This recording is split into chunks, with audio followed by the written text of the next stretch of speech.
So we have discussed the origin of big data. When did it start? How did it start? We have also looked at how did it affect, change, life science, innovation, healthcare. We also look at some of the challenges, today challenges and challenges ahead of us. I have now a special question for my two guests. I just would like to ask you to put yourself in the shoes of somebody like you experts coming in 2050 and describing the world of science, the world of innovation, the world of R&D, the healthcare, and tell what he's seeing. Pierre, do you have any idea how it could look like? Well, this is, of course, really challenging, but so I have a disclaimer. You know that Arthur Kornberg, he was a very famous scientist. He won the Nobel Prize for the discovery of DNA polymerase.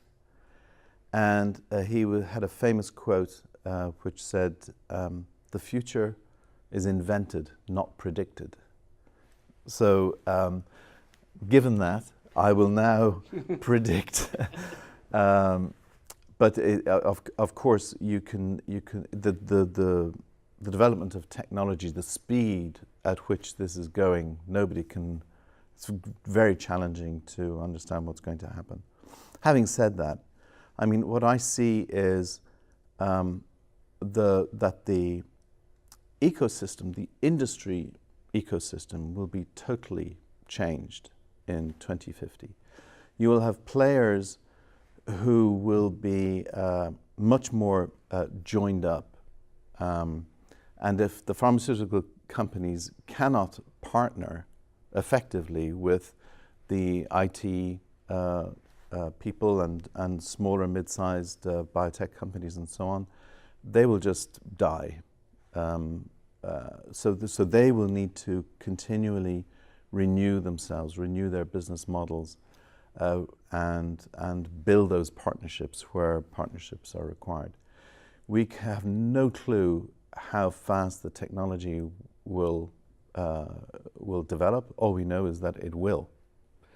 And our abilities to monitor our own health through remote devices and so on that we're already seeing the beginnings of will be incredible. We will be measuring every minute billions of data points in our bodies, and those data will be going somewhere to be analyzed, and we will be in constant contact with those providers of a service that will hopefully keep you healthy for as long as possible.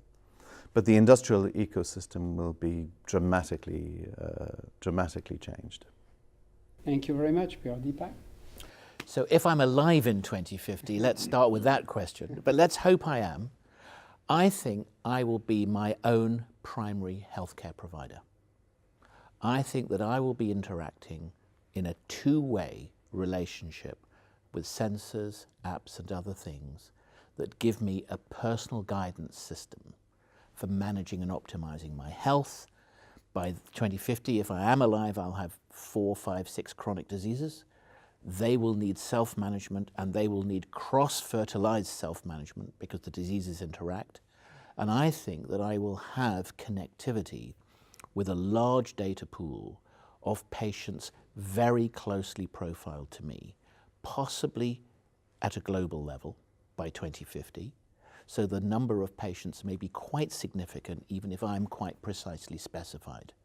And I think that I will engage first and foremost with smart apps, intelligence that guides me and tells me what to do on routine fine-tuning measures.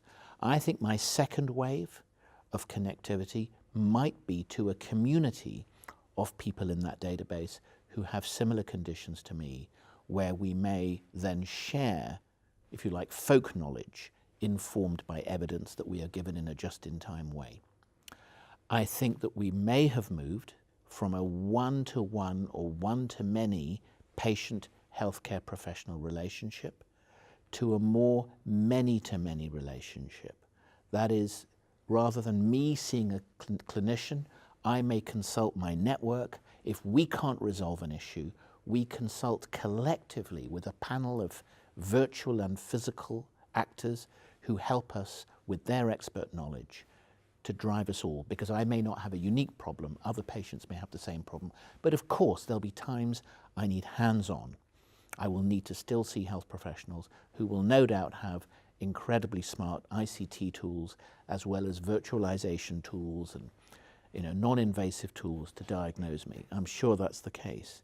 I think they will be properly joined up by then, and I think with prior consent, everything collected about me will be going into the real-time learning pool, so the evidence generation is close to real time. That's what I think will happen to me, if we're lucky. If I do my job well in the next 30-something years, then I'll invent my solution and enjoy it. Well, that's absolutely exciting. And so I think we come at a point where I could continue to listen to both of you for hours and days, but we need to conclude.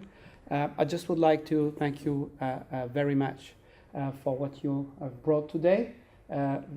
You have provided a little bit of enlightenment to me, and I hope to a big number of people. For those people who would like to see the first part of the digital transformation in commercial operation, medical and marketing, don't forget to connect with us on www.tefen.com. Thank you very much, and I wish you a good session. Bye-bye. Thank you. Thank you.